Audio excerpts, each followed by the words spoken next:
이번 시간에는 챕터 3 전자제어에 대해서 알아보도록 하겠습니다. 이 전자제어 단원에서는요, 이 반도체가 굉장히 중요한데, 이 반도체의 분류별 특징과 그리고 이진법, 그리고 논리 회로에 대한 소식 및 특성을 파악하는 것이 가장 중요한 것이라고 볼 수 있겠습니다. 그래서 다이오드의 종류, 그리고 이상적 연산 증폭계의 특성, 그리고 그 반도체 종류 중에 N형과 이제 P형 반도체로 나올 수 있는데요. 여기서 나오는 용어들 굉장히 중요하고요. 진법 전환하는 것, 그리고 논리 회로, 기호가 굉장히 중요하겠습니다. 이론부터 보시겠습니다. 자, 반도체 소자는요, 우선 반도체라고 하는 것은 그 전기 전도도에 따른 물질의 분류 가운데 하나로 도체와 부도체 사이에 있는 것이 반도체가 되겠습니다. 진성 반도체와 불순물 반도체가 있는데요. 그 진성 반도체라고 하는 것은 그 불순물이 전혀 섞이지 않은 반도체가 되겠습니다. 이게 그 사가입니다. 사가라고 보시면 되고요. 이게 게르마늄이나 그 실리콘 등이 이 사가 진성 반도체에 속한다고 보시면 되겠습니다. 불순물 반도체는 이제 진성 반도체, 사가인 진성 반도체에서 그 부족하거나 그 하나가 많을 경우로 나눌 수가 있는데, 그래서 이것은 그 N형 반도체와 P형 반도체로 나눌 수가 있습니다. 그래서 그 N형 반도체라고 하는 것은요, 그 진성 반도체보다 하나 더 많은, 전자가 하나 더 많은 그 오가인데요. N형에 포함되는 것은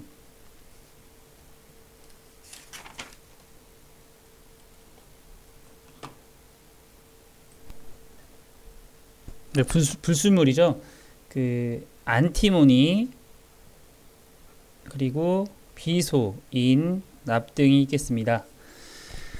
이게 정기적인 중성인 그 진성 반도체, 게르마늄이나 그 실리콘과 같은 그 사가의 진성 반도체, 그 비소나 인과 같은 비소가 이 AS로 표기합니다. 비소, SB가 안티모니입니다.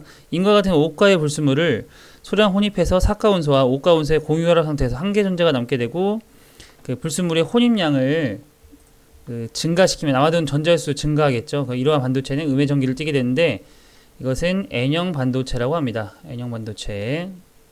오가입니다. 오가. 과잉전자에 의해서 전기 전도가 이루어지는 불순물 반도체입니다. 그래서 도너라는 그 용어가 나오는데요. 그 N형 반도체 만들기 위한 불순물, 그 안티모니, 비소, 인, 납 등이 도너에 속하겠습니다. 도너는 N형 반도체를 위한 불순물을 뜻합니다. P형 반도체는 반대로 그 게르마늄, 실리콘 같은 이 사가 진성 반도체에 붕소나 그 갈륨과 같은 그 삼가 불순물을 소량입니다. 소량 혼입하면 그 사가 원소와 삼가 원소의 공유결합에서 전자 한 개가 부족한 상태가 되겠죠. 그래서 전자가 부족한 부분에 전공이 생기게 되고, 불순물의 혼입량을 증가시킨 전공의 수도 증가하게 됩니다. 이러한 반도체는 양의 전기를 뜨니까 P형 반도체라고 합니다. 그래서 전공에 의해서 전기 전도가 이루어지는 불순물 반도체. 그래서 이 P형 반도체를 만들기 위한 불순물로는 갈륨, 그리고 인듐, 붕소, 알루미늄이 되겠습니다. 아예는 인듐입니다. 인듐. 그래서 이 N형 반도체와 P형 반도체를 그 구분을 하셔야 되는데요. 이 정리를 조금 해드리자면, 이 사가 진성 반도체가 있습니다. 사가입니다. 이게 O라고 표기를 하겠습니다. 좀 외우기 쉽게 하기 위해서 제가 그 알파벳 순서로 이제 N형이고 P가 있는데 그 사이에 O가 있지 않습니까? 그래서 그걸로 이제 사가를 기준으로 보시면 되겠습니다. 그래서 이 부분은 N이 이 부분이죠. 근데 이 부분이 적은 게 아니라 오가입니다. 오가. 그리고 이 부분이 3가가 되겠습니다. 그래서 P가 이렇게 오는 거고요. N형 반도체라고 하는 것은 사가 진성 반도체보다 그 전자 개수가 하나 더 많은 것. 그리고 P형 반도체는 그 진성 반도체 사가보다 하나가 적은 것이라고 보시면 되겠습니다. 그래서 N형 반도체를 만들기 위한 불순물로는 이렇게 도너가 되겠고요. 그 P형 반도체를 만들기 위한 그 불순물로는 그 억세터가 되겠습니다.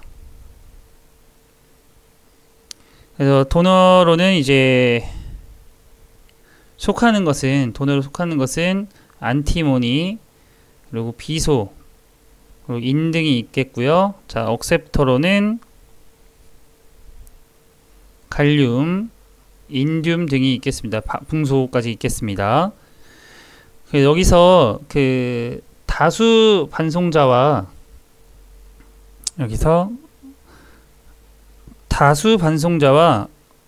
소수 반송자라는 개념이 나옵니다. 이것은 어떻게 이해하시면 되냐면, 이 다수 반송자 같은 경우에는 이제 어떤 것이 더 많냐고 생각하시면 됩니다. 근데 지금 보시면 그 N형 반도체 같은 경우는 오가니까 다수 반송자, 더 많은 것이 그 전공과 전자가 있다고 하면, 이 한 개의 전자가 더 많으므로 다수 반송자는 전자가 되겠죠. 전자. 그래서 소수 반송자는 전공, 양공이라고도 하는 전공이 덜 있겠습니다. 비교적으로. P형 같은 경우에는 이제 그 전자가 부족하기 때문에 이 다수 반송자에는 이제 전공이 N형 반도체와는 반대로 전공이 더 많겠죠. 빈 공간이 더 많겠습니다. 그리고 전자가 소수 반송자가 되겠죠. 자, 이 부분을 이렇게 외워두시면 됩니다. 이렇게 표를 그려서, 자, NOP니까요. NOP, O가 이제 4가야. 그 다음에 N이 5가, P가 3가고요. N이 도너, 그리고 P가 억셉터. 그리고 그에 해당되는 원소들 이렇게 외워두시고요. 안티모니, 비소, 인 이렇게 외워두시고, 억셉터는 갈륨, 인듐, 붕소 이렇게 외워두시고요. 다수 반송자는 이제 N형 반도체 같은 경우는 전자, 소수 반송자는 전공, 그리고 P형 반도체는 다수 반송자가 전공, 소수 반송자가 전자가 되겠습니다. 이렇게 세트로 외워두시면 이렇게 어렵지 않게 관련된 문제 맞출 수 있으실 겁니다. 굉장히 중요하고 기출이 자주 되는 문제니까요. 꼭 알아두시기 바랍니다. 다음은 다이오드입니다. 다이오드 같은 경우에는요, 우선 그 기본적인 요소인데, 그 단자의 한쪽 방향을 에노드가 양극입니다. 다른 쪽 방향을 캐소드 음극이라고 하는데요. 이 전류는 플러스에서 마이너스 방향으로 흐르므로 에노드 방향에서 캐소드 방향으로만 흐릅니다. 이와 같은 정류 회로 등에 이용되는 그런 그 소자라고 보시면 되는데요. 그러니까 그 공유압 회로에서 체크밸브와 같은 역할을 해준다고 보시면 되겠습니다. 그러니까 한쪽으로만 흐를 수 있게 해주는 거죠. 어디요? 그 플러스에서 마이너스니까 에노드에서 캐소드 방향으로만 흐르게끔 해주는 것이 다이오드라고 보시면 되겠습니다.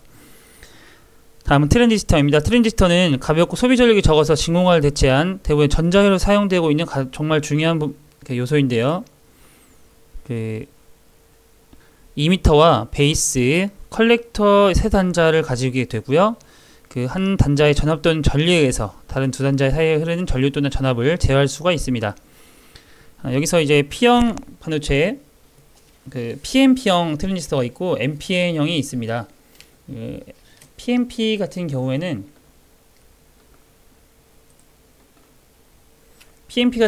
이제 두 개의 P형 영역 사이 한 개의 N형 영역을 접합한 구조로요. 공통 그 컴 단자에 마이너스를 넣어서 플러스 전원을 출력하고요. 반대로 NPN형은 그 컴 단자에 플러스를 넣은 것으로 마이너스 전원을 출력합니다. 그러니까 PNP니까 출력을 이제 플러스 전원을 하고, NPN은 이렇게 마이너스를 출력한다는 것만 알고 계시면 되겠습니다. 그래서 NPN형은 이렇게 베이스에서 2m로 향하는, 이렇게 화살표가 2m로 향하는 이런 기호고요. PNP형은 반대로 2m에서 베이스로 흐르는 그런 방식이 되겠습니다. 그래서 NPN형은 마이너스를 출력한다는 거, PNP형은 플러스를 출력한다는 거 알아두시면 되겠습니다. 보통 PAC 이런 거 이제 배선을 할 때 굉장히 중요한 부분이거든요. 꼭 기호와 그 형태 알아두시기 바랍니다. 다음은 이제 반도체 분류인데요. 제너 다이오드가 이제 굉장히 잘 나오고, 다이오드의 역방향으로 할 때 이제 어느 한도 이상이 되면, 역방향 바이스를 넘어서게 되면 전류가 급속히 증가하면서 전압이 일정하게 됩니다. 이 전압이 일정하게 되는 특성을 정전압 특성이라고 하는데요. 이 전압이 일정하게 유지가 되는 거죠. 그래서 보통 이제 뭐 자동으로 어떤 거를 제어를 한다고 했을 때 이 정전압 특성을 이용한 이 제너 다이오드를 굉장히 많이 사용하게 됩니다. 굉장히 중요하고요. 그래서 빛을 방출하는 역방향 바이오스를 걸어주면서 빛을 방출하는 포토 다이오드가 되고요. 빛을 방출하는 발광 다이오드가 되겠습니다. LED죠, 이게. 이런 것들이 있고, SCR 실리콘 제어 정류 소자도 자주 출제가 됩니다. 얘 PNPN 결합 소자인데요. 이건 단방향성 소자가 되겠습니다. 스위칭을 할 수 있는 스위치 소자가 되고요. 다이액 소자, 실리콘 대칭용 스위치 같은 경우도 있습니다. 트라이액 소자 같은 것도 있고요. 바로 개념 잡기 문제 풀어보도록 하겠습니다. 전압을 안정하게 유지하기 위해서 사용되는 다이오드. 이건 정전압 특성을 이용한 가장 중요한 그 제너 다이오드죠. 답은 2번이 되겠고요. 다음은 이제 연산 증폭기입니다. 연산 증폭기는 그 부계환의 방법에 따라서, 부계환이라고 하는 것은 출력의 일부를 입력 측으로 위상을 그 반대로 해서 되돌리는 것을 부계환이라고 합니다. 덧셈이나 적분 등의 연산 기능을 할 수 있게 하는 고이득의 직류 증폭기를 얘기하는데요. 그래서 증폭기를 따질 때 이제 슬로율을 따지게 되는데요. 출력 전압의 최대 변화율을 슬로율이라고 합니다. 시간에 따른 출력 전압의 최대 변화율. 슬로율이 좋을수록 좋은 거겠죠. 연산 증폭회로는 이제 가상기가 있고 미분기, 적분기 이런 것들이 있습니다. 이게 기호가 굉장히 중요합니다. 기호. 그래서 여기 잠깐 참고 보시면 참고에 이상적인 연산 증폭기의 특성이 있는데 이 부분이 굉장히 잘 나옵니다. 이상적인 연산 증폭기로는요, 우선 그 입력 임피던스 같은 경우에는 이제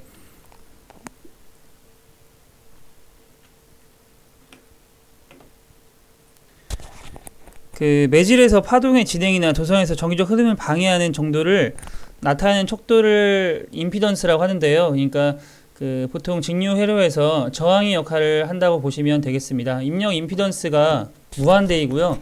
전압 이득이 무한대입니다. 동상 신호 제거비가 무한대이고요. 출력 임피던스는 0입니다. 이 특성을 꼭 외워두시기 바랍니다. 그래서 이 가상기 반도체 분류 중에 그 연산 증폭기에서는 이렇게 가산기, 미분기, 적분기, 전압 플로어 이렇게 기호가 나와 있는데 이 기호가 굉장히 중요합니다. 그래서 이 가상기 이 부분 기호가 잘 나오고요. 미분기도 이렇게 구분해서 알아두시면 좋을 것 같습니다. 그러니까 옆에 이게 참고에 나와 있는 이 부분이 이게 지금 가산기죠, 가산기. 다음 논리회로입니다. 예, 진법이 나와 있는데요. 예, 이진법으로 이제 10진법에서 이진법으로 이게 변환하는 방법은 만약에 12다 있으면 이걸 나눠주는 겁니다. 2로 계속 나눠주게 되면 6, 그 다음에 나머지는 0이 남고요. 그 다음에 2, 3, 0이 남고 2, 1, 이거 나머지가 1이 남죠. 그래서 이렇게 순서대로 나타내주게 되면 1, 1, 0, 0이 나옵니다.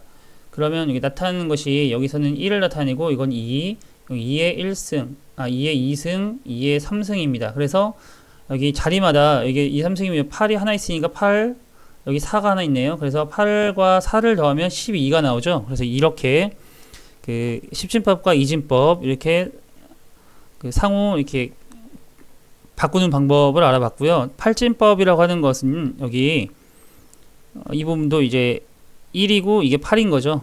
여기 이진법은 1, 2, 2의 2승, 2의 3승 이렇게 나오는 거고요.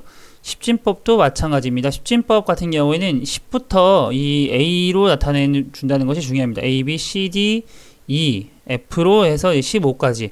보통 이제 PAC 같은 경우, PAC 이제 제어 같은 거를 할 때 단자가 16개씩 있어요. 그래서 0에서 15를 나타내는데 보통 이제 숫자로 나타내는 경우도 있고 이렇게 0에서 16진수로 하면 F까지 이렇게 나타내는 경우도 많습니다.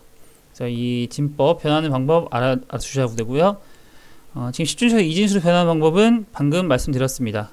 10진수에서 8진수로 변하는 방법도 마찬가지로 2로 나눠주는 것이 이진법 변하는 방법이었고 10진수를 8진법으로 나눠주게 되면 8로 나눠주게 되면 이 나머지를 이렇게 해서 2, 2, 1이면 2, 1, 이 부분이 8, 이번에 8의 제곱이니까 64 8의 제곱이죠. 네, 64 곱하기 2 더하기 8 곱하기 2 플러스 1이 되겠네요. 그러면 128 플러스 16 플러스 1이니까 145가 되겠네요. 이렇게 8로 나눠서 이 목과 나머지로 변환하는 방법이 되겠습니다. B7, D 이런 것도 마찬가지입니다. 이제 B가 뭔지는 알아야겠죠. 그러니까 A부터 10이니까 B가 11이겠죠. 그리고 D는 C, D, D는 13이고요. 이렇게 알아두시면 되겠습니다. 변하는 방법. BCD 이제 8421 코드 같은 경우에는 이제 각 자리수마다 4비트로 구성이 되어 있고요. 각 자리별로 이진법으로 표현이 되는데 전체 숫자가 이진법으로 표현되는 것은 아닙니다. 예를 들어서 10진수 8은 BCD 코드로 1000입니다. 이게 1 이진수로 나타내면 이게 3이니까 순서 인식법도 1000인데요. 28은 순서 인식법으로는 001100인 반면에 BCD 코드로는 이렇게 나타냅니다. BCD 코드 같은 경우는 이렇게 8자리니까 이렇게 나누게 되죠. 그래서 28 같은 경우는 8, 2번인 8, 그 다음에 이번 2. 그래서 BCD 코드 같은 경우에는 10의 자리와 1의 자리가 따로따로 이진법으로 나타낸다고 보시면 됩니다. 그렇기 때문에 순수한 이진법과 BCD 코드는 비슷하지만 같지 않습니다. 이진수의 보수 구하는 방법은요, 19를 이제 이진법으로 나타내게 되면 이진수가 10010이 나오는데, 이것은 1의 보수, 0은 1로 하고 1은 0으로 해주면 됩니다. 그래서 이것이 10010은 0, 11, 01이 되겠습니다. 하지만 마지막 자리에 2의 보수라고 하는 것은요, 마지막 자리에 1만 더하면 되는데요. 여기서 1 더하니까 이 부분이 올라가겠죠, 이게. 그래서 011, 011, 10이 되겠네요. 그럼 개념잡기 문제 한번 풀어보겠습니다. 10진수 53을 이진수로 표시한 것. 53을 이진수로 표현하면 2, 6이 되겠죠? 1이 남고요. 2, 13, 0, 2, 6, 12, 1, 2, 3, 0, 2, 1, 1이 되겠네요. 그러면 1, 1, 0, 1, 0, 1 이렇게 나오는데 검산 한번 해보겠습니다. 여기가 1이고요. 2, 4, 8, 16, 32입니다. 그럼 이걸 다 더해보면 32 더하기 16 더하기 4 더하기 1이 되겠죠? 그럼 48, 52, 53이 맞네요. 그럼 11, 01, 01 어디 있죠? 2번에 있네요. 11, 01, 01 네. 2번이 되겠습니다. 기타 공식 및 드모르간 법칙입니다. 이 부분은 고등학교 수학 시간에 공통 수학에서 많이 배우셨을 거예요. 이 부분은 A와 A를 다음에 A가 나온다. 이거는 이제 벤 다이어그램을 그려서 확인하면 훨씬 쉬운데요. 자, 이렇게 있을 때 A 플러스 B는 그러니까 전체는 1이라고 보시면 됩니다. 자, A 플러스 1, 이 부분과 이 부분이니까 그냥 A가 본인이 나오겠죠. A 곱하기 A 논리곱도 공통된 부분도 A가 나오겠습니다. 전체와 전체 논리합은 1이 나오겠죠. A와 A를 더했을 때는 A가 나오겠습니다. A가 A와 B를 합했을 때 1이 나오겠죠. 그리고 A와 A의 논리곱으로는 이것도 A가 되게 이거 조금 오타가 있는데요. 이거 바로 정오표에 표시하도록 하겠습니다. 그리고 A와 B의 논리곱의 여집합, 그러니까 아닌 것은 낫을 해버리면 이거는 이 논리곱은 논리합으로 바뀐다고 보시면 됩니다. 나오면서 그래서 A 낫 플러스 B의 낫이 되고요. 이것도 마찬가지로 논리합은 나오면서 곱이 됩니다. 이것도 이제 분배 법칙으로 자 A와 B의 논리합, 논리곱 플러스 A와 C의 논리곱이 되겠죠. 그리고 이것도 마찬가지로 A와 B의 논리합 그리고 논리곱 A와 C의 논리합이 되겠고요. 그리고 A와 A 플러스 B의 그 논리 곱은, 자, A 플러스 B는 어디죠? 이 부분이죠. 그리고 A는 이 부분입니다. 그러면 A가 이렇게 나오겠죠. 이렇게 벤 다이어그램을 그려서 생각하시면 훨씬 쉽게 접근하실 수 있습니다. 그리고 A 이 부분은, 자, 이렇게 바꿀 수가 있어요. A 묶으면 이렇게 나오겠네요. 그러면 이 부분이 1 플러스 B는 1이죠. 그러면 A와 1의 논리 곱이 되겠습니다. 그러면 A 본인 자신이 나오겠죠. 그래서 A가 나오겠습니다. 여기 4번, 5번만 이렇게 조심하시고요. 이 부분 정오표 바로 반영하도록 하겠습니다. 그 논리의 표현입니다. 기본 논리 회로인데요. 이 부분에서는 그 기호를 아시는 것이 굉장히 중요합니다. 엔드 회로 같은 경우에는 이렇게 직선입니다. 직선. 논리 곱으로 이렇게 나타내고요. 두 개의 입력이 있을 때만 출력이 나오는 그런 회로가 되겠습니다. 5호 회로는 이렇게 그 직선이 아니라 이렇게 굴곡이 져져 있습니다. 그래서 논리 합은 이 플러스로 나타내고요. 그 하나의 입력만 있어도 이렇게 출력이 나오는 그런 회로가 되겠습니다. 낫 회로입니다. 그 인버터 회로라고도 하는데요. 자, 이렇게 동그라미가 있는 게 낫 회로입니다. 자, 이렇게 A 다시로 표현할 수 있고요. 부호함수는요. 그래서 입력이 0이면 출력이 1, 그리고 입력이 1이면 출력이 0이 되겠습니다.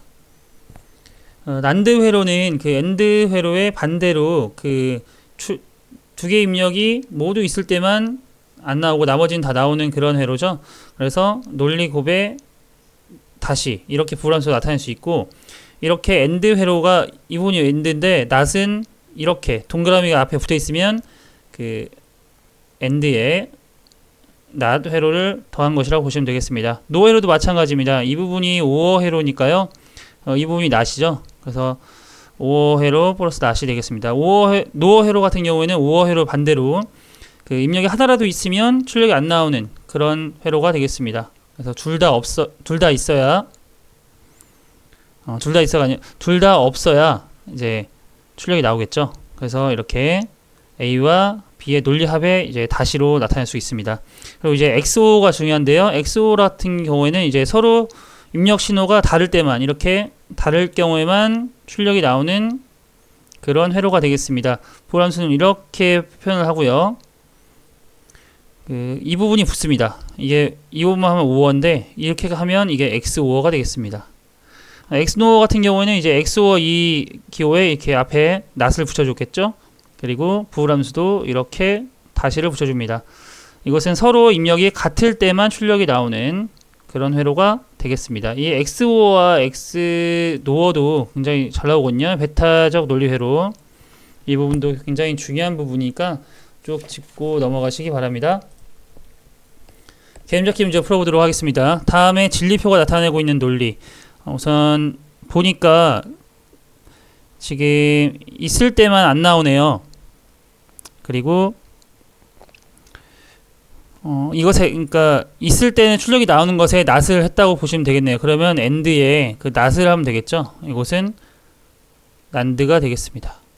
답은 2번이 되겠습니다.